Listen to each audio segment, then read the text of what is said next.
Hey, this is Yuri Lowenthal. I am the voice of Peter Parker and your friendly neighborhood Spider-Man, as well as Sasuke Uchiha on Naruto. And Ben Tennyson, saved the universe about 1 million times this week. And you're watching the Boys Podcast.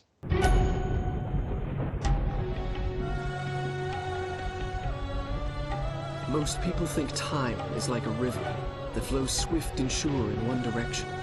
But I have seen the face of time, and I can tell you, they are wrong.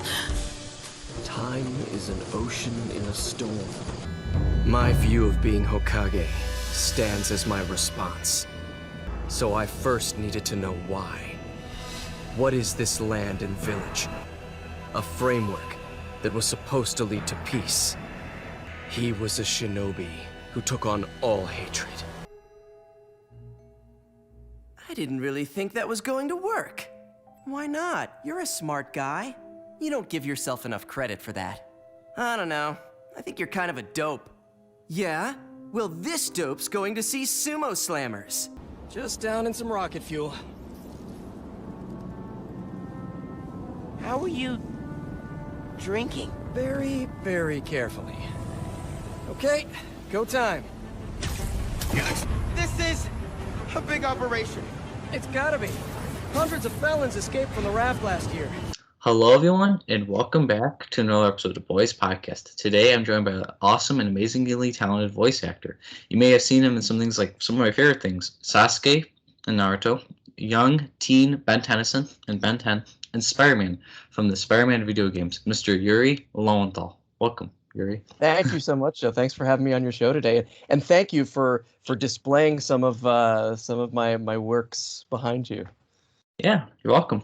Yeah, I like support the amazingly talented Yuri Lowenthal, in my opinion. So, well, thank you. You called out a couple of my top, favorite roles ever, both in in Ben Tennyson, Sasuke Uchiha, and of course Spider-Man, which is a dream come true for a guy like me who grew up reading comic books to get to play Spider-Man.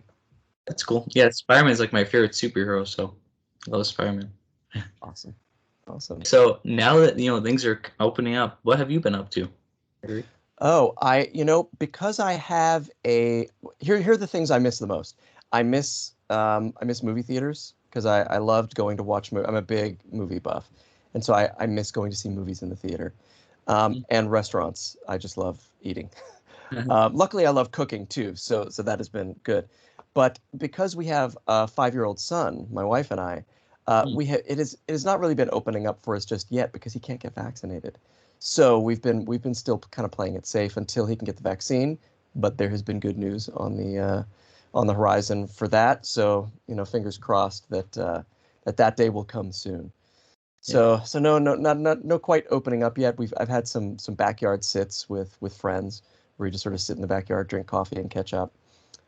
But I'll let you know when it opens back up. I definitely look forward to it.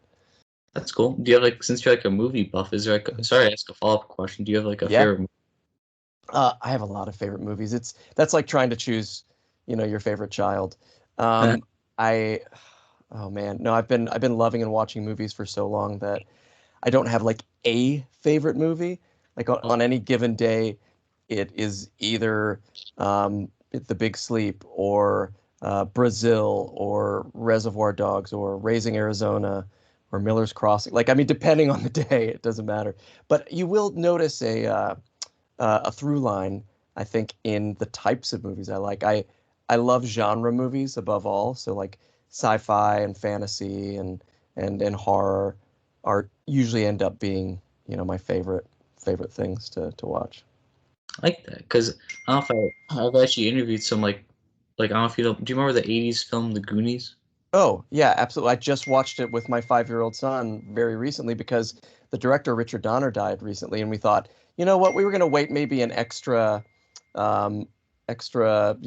year or so to before he watched Goonies. And then we went ahead with it just sort of as a in memoriam kind of thing. I like that because actually one of my upcoming episodes to be posted is actually the guy who played Mikey, Mr. Sean Astin. Yeah, I interviewed him. Oh, fantastic! I haven't seen Sean in years, but but he is just so sweet and so genuine. What a good guy, Sean Astin. That's awesome. Yeah, thank you. Because I like when you like mention movies, I love movies too. Like I love Back to the Future. That's like you mentioned sci-fi. Yep. That's my favorite movie, Back to the Future. Yep. 100%. Yep. I Yeah, understand that. yeah. Okay. Now, what made you want to become a voice actor, and who was your biggest inspiration for voice acting? Would you say? It's funny. I came out to Los Angeles to, work in TV and film like a lot of actors. And even though I grew up on watching, anime and cartoons and playing video games, I never thought of voice acting as a job that a regular person could get. Like it just seemed somehow like either, there were five people who did all those jobs, or like I knew how to audition for on-camera things or auditioning for a play, but I didn't know anything about voice acting. So I didn't even think about it when I came out here. I didn't even consider it. Uh, Wow. and it was my wife, actually, my wife Tara, who brought it up and said, "Well, what about this?" And I said, "Well, I don't know anything about that." Strangely enough, because I grew up watching all this stuff and playing games, I should have known more about it, but I didn't. So we took a very basic intro to voice acting class and Wow. went on from there. Yeah, it was, and it's funnily enough, the teacher of that class ended up getting a job while we were studying with him, or right after, to direct a dub of an anime series, SD Gundam Force. And so he started auditioning his students. Mm. And that was my first role in anime, was SD Gundam Force. Bakunetsumaru was the character. And that introduced me to that community. Wow. And just, it went from there. And I found such joy in that type of work and in working with those people. It's been a boon. And while I still do plays and movies and TV sometimes, I mean, voice acting and it's funny because video games have sort of come full circle in that when I first started working on video games, it was just voiceover, Wow. and I was just working behind a microphone. But now with a lot of games like in Spider-Man, we do a lot of performance capture where we're on a stage and we're wearing those funny suits, with the little reflective balls all over it, and we're performing, and it's capturing our facial expressions and our body movements. So you get the whole as well as our voices.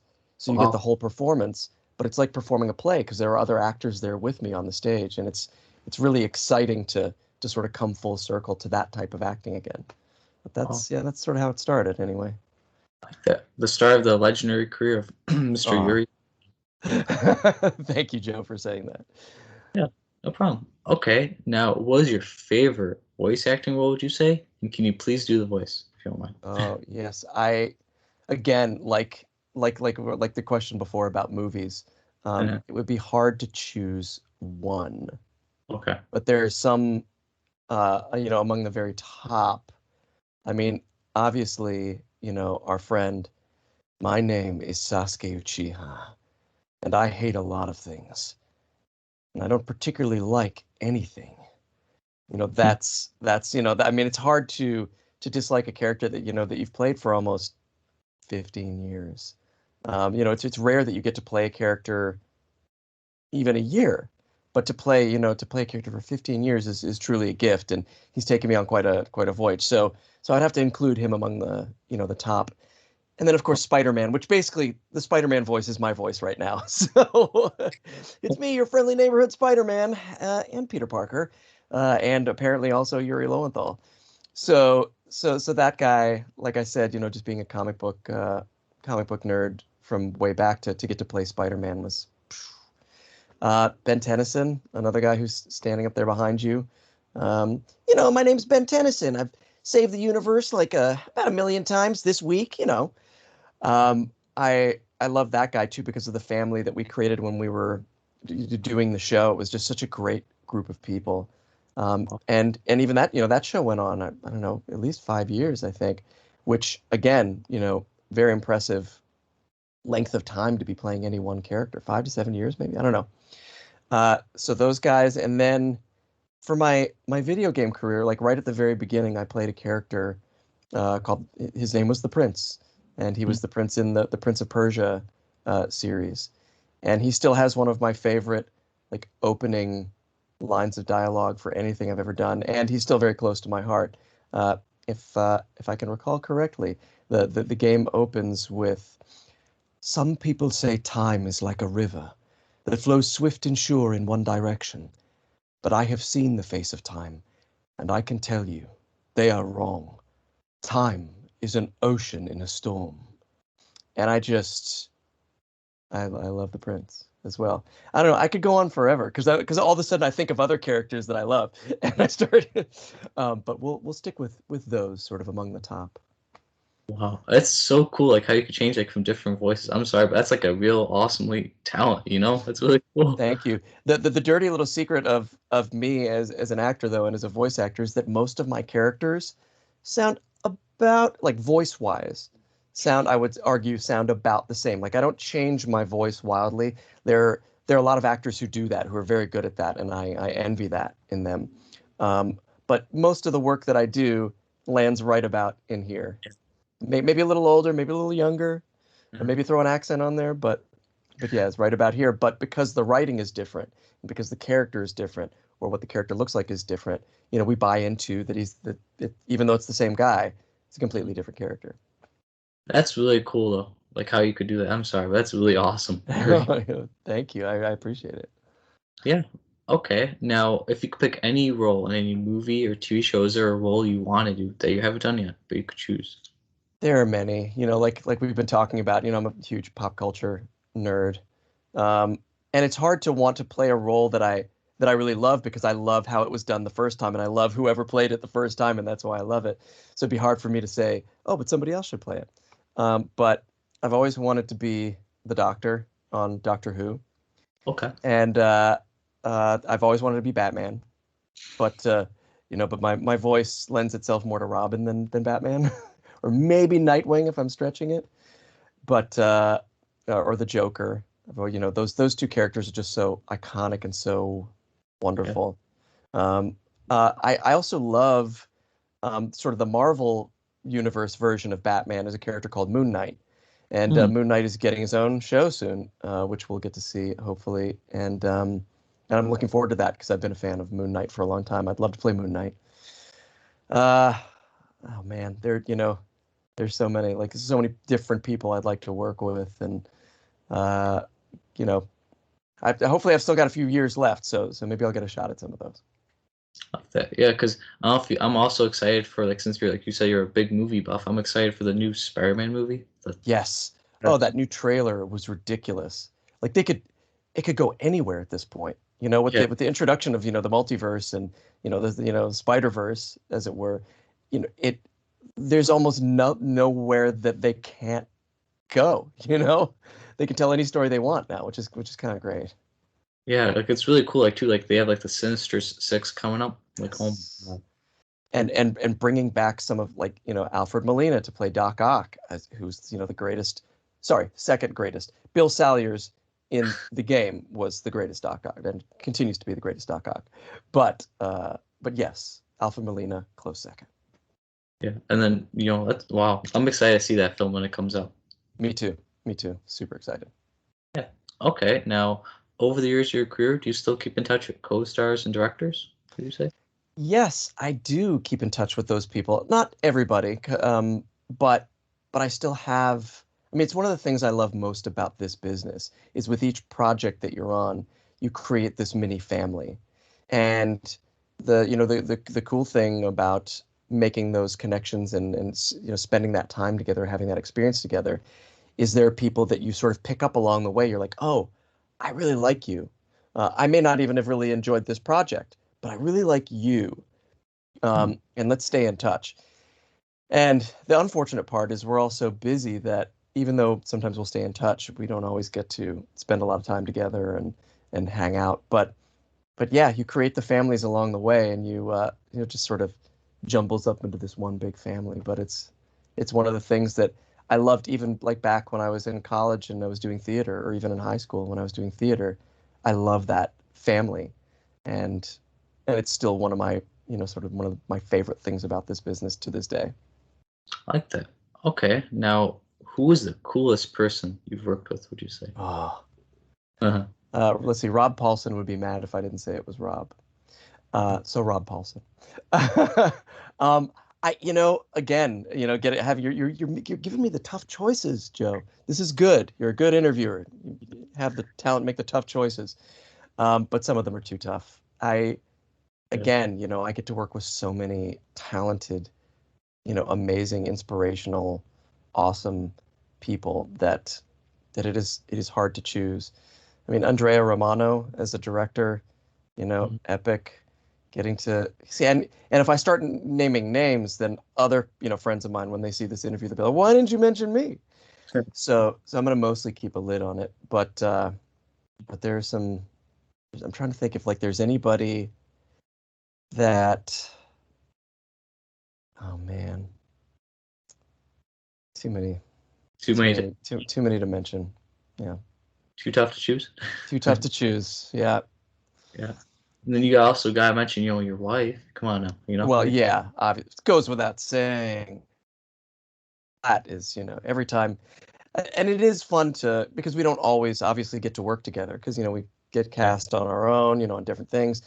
But a lot of people do know that we're married, and sometimes they will cast us together. In fact, there was a casting director for the Hawaii Five-0 show who knew that we were married, and they would bring us in separately a lot. But she said, "Look, I'm looking for something for you guys together so that you could go to Hawaii to like an episode that you guys could both be on together, so you could go to Hawaii together, and it would be like a little vacation." And she finally found one, and we finally got cast on an episode of Hawaii Five-0 together, and we got to go out there, which was nice.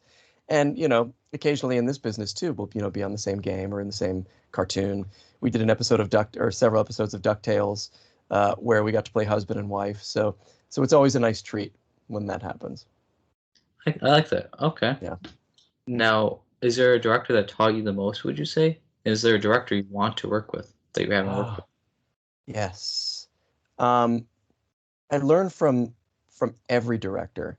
Whether they're a good director or a bad director, I'm always learning. And there are very few bad directors in this business, to be honest. And so I learn from each of them.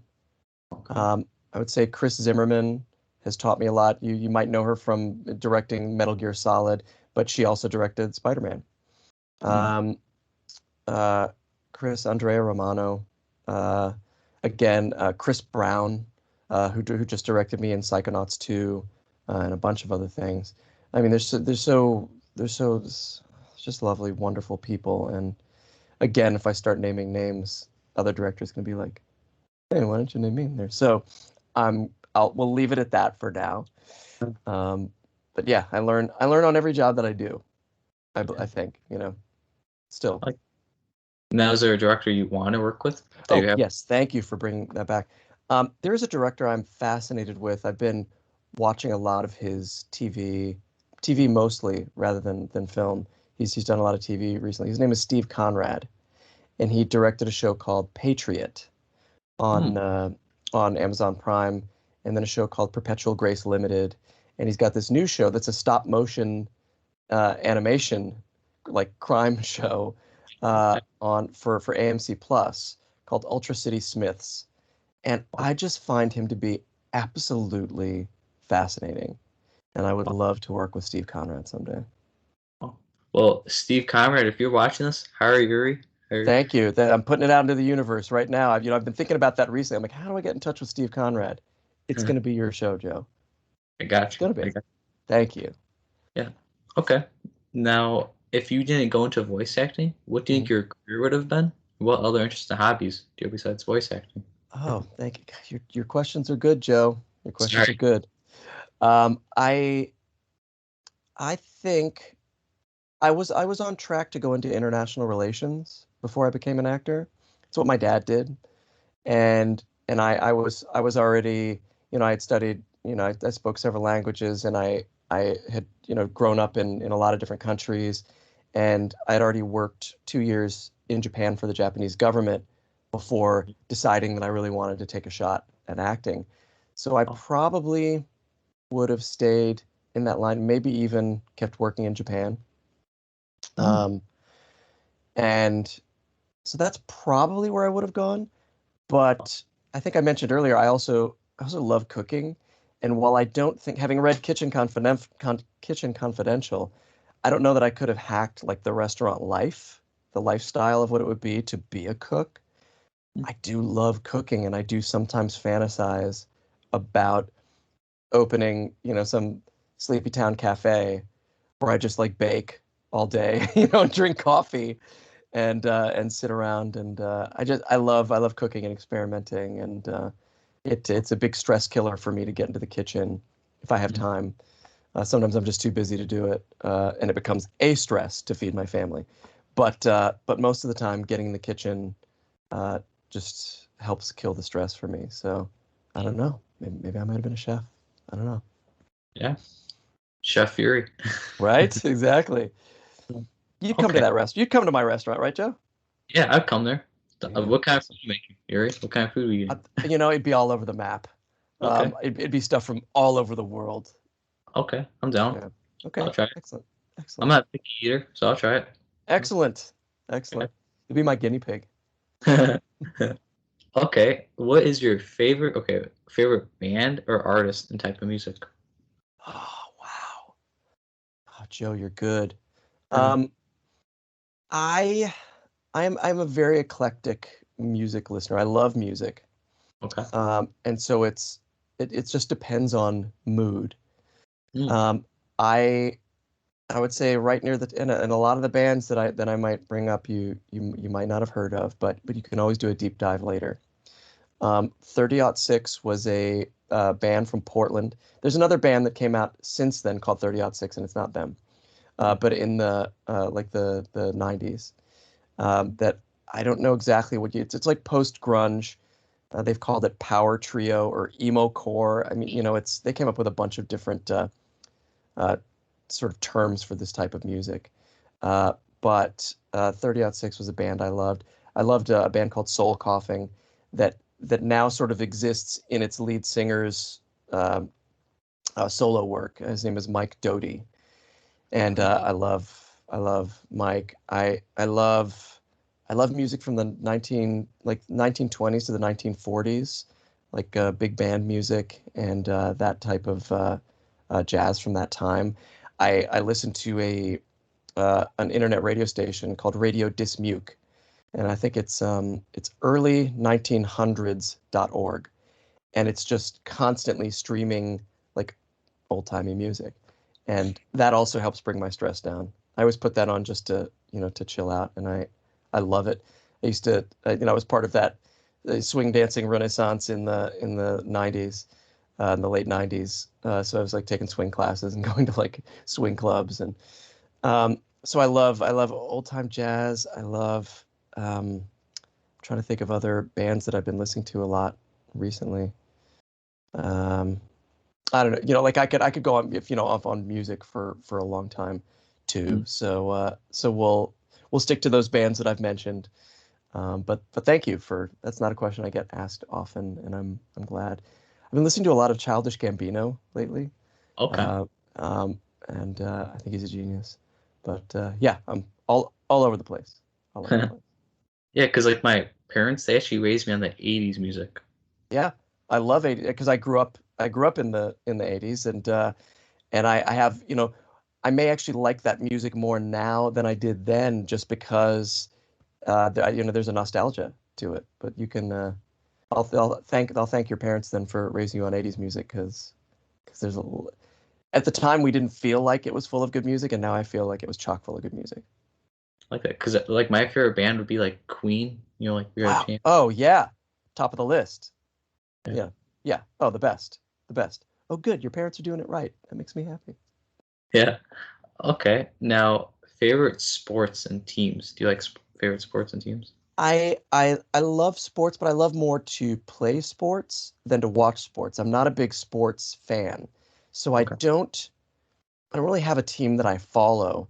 When I was younger, I grew up playing hockey, and Hey, uh, and I used to. Oh, really? Oh, excellent, excellent. Growing up, I loved the Islanders and the Bruins, and I lived in Washington, like in the Washington Metro DC area, so the Capitals I had to follow. Um, but yeah, I grew up playing sports, but not really. I watched movies and cartoons, rather than sports. and obsessed, and played like Dungeons and Dragons and stuff like that was my sport, that was what I really followed. And then, but I grew up playing soccer and hockey and baseball, and then got into gymnastics when I was in high school. So I love to play sports, but I don't really have a team that I follow. Oh, that's really cool. Yeah, because hockey is my favorite sport when you mention hockey. Oh, there you go. Excellent. So I picked the right one. Okay. Now, what is your favorite food? Why is it your favorite? Chef Yuri. Yeah, right. See, that's tough. I love Japanese food. It's probably one of the reasons I went to Japan in the first place. And the Japanese food, like across the map, like not just sushi, but so many, different things. But I grew up. My mom cooked, and when I left home to go to college, I said, "Mom, you have to teach me a couple of things, because I'm afraid that not being home, I won't get them if you're not making them. So you have to teach me to make them." And she taught me to make a chicken stir fry. She taught me to make chocolate chip cookies, which actually I think I learned to make chocolate chip cookies before, because what I used to do is when I was a kid and my mom was making chocolate chip cookies, I'd sneak into the kitchen and steal the cookie dough and just eat the cookie dough, and she'd chase me out of the kitchen. But I realized that if I was making the cookies, then nobody could tell me not to eat the cookie dough. I'm not condoning eating raw cookie dough because you could get salmonella, but it is delicious.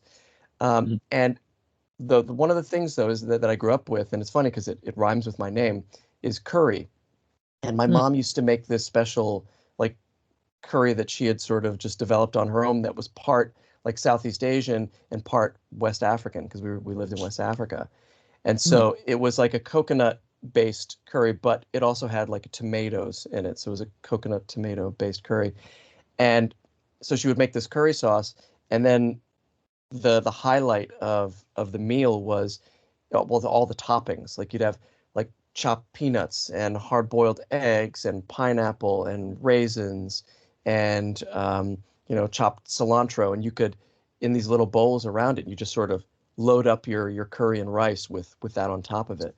And I always loved that, and it was delicious. And so she taught me to make that, and that's still like a dish people are like, "Hey, when can we come over and have some of that YuriCurry?" Like, okay, we can call it that. Since my mom taught me, I guess that's fair. But I love food. There are very few things that I won't eat and that I don't love, and there are some, but I love food. So again, it's hard to choose, but I'm gonna go with that curry. Okay, so you make me that YuriCurry. Yeah. So yeah, you'll have to come over some. That's right. When you come to my restaurant, Joe, I will make you the YuriCurry. Gotcha. Okay. Now that things are getting back to normal, do you have any projects that are coming up in the works? I'm trying to think of, they're very secretive about projects these days, and so yes, there are some projects that are coming up that I'm excited about. Okay. And I don't believe I'm allowed to comment on any of them. But there was a recent development. There was a live action sci-fi show that I did a couple of years ago. And it was not just live action, but it was also live. It was performed live. And it's called Orbital Redux. And yeah, maybe yeah, when you were sort of looking around, I'm sure it popped up. But Orbital Redux was a show we did a couple of years ago. And it was all performed live. Everything was live. From start to finish, no retakes, no cuts, no anything. It was like a play. But all because it was sci-fi, all of the visual effects and everything, all were happening in real time. If something exploded on the ship, it was really exploding on the ship. Now, obviously, we had planned it and rigged it, but you never know how things are going to go live. The music was being performed live by a band on the stage, like right next to the set. It's like everything was happening live. And because of the nature of, where the platform that it was streaming on, not a lot of people got to see it. So what we did is we ended up, while it was live, we were filming the whole thing. So we had all the footage, and we cut together the best possible versions of all 8 episodes. And we sat down to watch them. We said, okay, now the live thing, was exciting. And if that was the big gimmick and that was the exciting thing about the show, we'll just let it die. But if these episodes all cut together are still engaging, we'll find some way to put them out so people can watch them. And we found they stood on their own.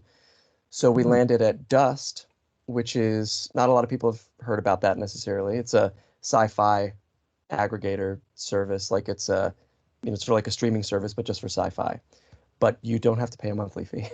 You can watch all the sci-fi on there all the time. And they have their YouTube channel, and they have an app that you can watch through. You can watch just on their site. You may even have the Dust app on your smart TV now, and you don't even know it. But you can go to watchdust.tv and look for Orbital Redux. I implore you and the people who watch your show, Joe, to watch that show. I'm so proud of it, and I just want more and more people to see it. So that's what I'm most excited about right now. I'll probably watch it because sci-fi is my favorite genre, I would say. Oh, so I'll probably... right. Well, then you're gonna have to watch it, and then you're gonna have to get in touch with me afterwards to let me know what you thought. I got you. I'll be like a person, I got you. Awesome. Thank you, Joe. Yeah. Okay. Now, what is your advice for younger kids that want to become a voice actor? What's your advice? I would say I try not to give advice per se, because I found with advice, what works for one person inevitably won't work the same way for another person. Yeah. So I find advice to be tricky at best. But I will say there are things that I've seen, both that in my own experience and in the people's experience around me in this business, that seem to work. And at the top of my list these days is to create your own content. Do like what you're doing, Joe. You're making your own show. You did not wait for, Hulu to call you up. Hey, Joe, we were thinking about making a show, but we want you to run it. You just did it, and you're making it yourself, and that's huge. And you have an ownership in that. When you're just getting cast as an actor, you come in for your part, but then you leave, and you don't own any of that per se. But when you create it yourself, there's an ownership to it. And I have found that when I'm not working on other people's stuff where they're actually paying me, if I'm making my own stuff, even if I'm not getting paid, it helps me get through. It helps me get through those times when I'm not working and getting paid. So it feeds the creative part of me, and it helps me forget that I'm not working and getting paid. So, and then I also feel like I'm creating my own family of people to put that stuff together, because it's never just me creating in a vacuum. I surround myself with people who are better than me and who know different things than me and more things. So it helps build a community for me. So I say, for those who are just getting started, make your own stuff, find your people, build your community, because you're going to get a lot further, a lot faster if you're working with other people. I would say for voice acting specifically, read aloud every day. It sounds simple, like we know how to read. Why do we have to practice that? So much of our job is to show up at a whatever job it is we've been hired for. And sometimes, more often than not, I would say, we haven't gotten to look at the script in advance. So they're going to hand you a script, and they're going to say, okay, make it work, make this come alive. And the more you can practice, getting something off the page and reading it aloud and making choices and having fun and, figuring out what the story is or what the character is, the easier it'll be when you get in the room professionally to do that. And I think directors find that very impressive when you can think on your feet and you're used to that. So reading aloud every day, and it can be a comic book or Shakespeare or the newspaper or whatever you want. Just pick it up, read it out loud every day, and find a lot of times when people look at voiceover, they're like, oh, well, it's just if I have a cool voice, or if I can do some impressions, or then I'll probably be good at that. But I've found that in this industry, the people that I've noticed who are good and who stick around for a long time and have a long career are people who are good actors. And so any type of acting that you can get into, I highly recommend, whether that's drama class at your school or theater at your college or local, auditioning for a local theater company, or taking improv classes, like anything that you can do to practice your acting and to see if you fall in love with it. Because that's another thing. It can take a while for you to make money in this business. So you have to fall in love with the acting itself and with what you're doing, because the love will hopefully carry you through those times when you're not getting paid and when it's really hard and it seems like nobody wants to hire you or nobody thinks you're talented. Or so I think you have to fall in love with it a bit, and by trying that out right now as soon as you can, we'll let you know if you truly love it. So those would be my, as you go out into the world, make things, fall in love with it, read out loud every day. Like that. And then I like to maybe I like stay humble. Remember where you came from, right? Yeah, always. I think being professional and staying humble is will you can apply to anything you go forward and do right now. Well, Yuri, is there anything you would like to promote and shout out that I'll link down below in the video description? Oh, yes. I would I mean I promoted it a minute ago. I would love for people to go to watchdust.tv and watch Orbital Redux. That would be my if you would mind, if you wouldn't mind doing that for me, that is the one thing that I would like to promote for now. But in the meantime, you can also follow my exploits on Twitter at Yuri Lowenthal and Instagram at Yuri Lowenthal. I've not been good at the TikTok lately, but you can find me on TikTok too. And if you are curious as to some of the other things that I'm creating along with my wife and our production company, Monkey Kingdom Productions, you can go to our YouTube channel, Kingdom of the Monkey, and we've got a travel show there. We've got a bunch of web series. Still, one of my favorite things we've ever done is a show called Shelf Life. It's basically Toy Story, but like a more adult version. It's like live action, where we all dress up as action figures on this giant shelf, and shenanigans ensue. And it is they're like 50 episodes, so you've got your work cut out for you. But you can find that at Kingdom of the Monkey, or if you go to monkeykingdomproductions.com, there are links to a lot of the stuff that we do. So there's stuff for you. Go out there and get it. Like that. Yeah, I'll probably say follow Yuri on Instagram here. Follow him Yeah. on Twitter. Subscribe to Monkey Kingdom Productions here. Great. Gosh. Yes. Thank you. And watch Joe's show. Thank you. Which clearly you know if you're watching this right now. Thank you, Yuri. Thank you. Oh, absolutely. Well, I'm gonna do my outro, but for one more off podcast. Yeah. Okay. Yeah. I'll stick around and be quiet while you do your outro, and then you just let me know when we can talk again. You're funny. Well, I thank you all so much for watching. Thank you, and Yuri, for being an awesome and amazing guest. Thank you. Thank you. No, it was a pleasure for me to be here. Thank you for inviting me. Yeah. Have a great day, everybody, and stay awesome. And you stay awesome, Yuri. Okay, will do. Promise.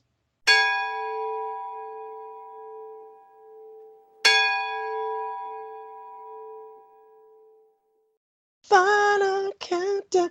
Yeah, okay. We don't need me singing. But you can use that if you want to. It might get a laugh.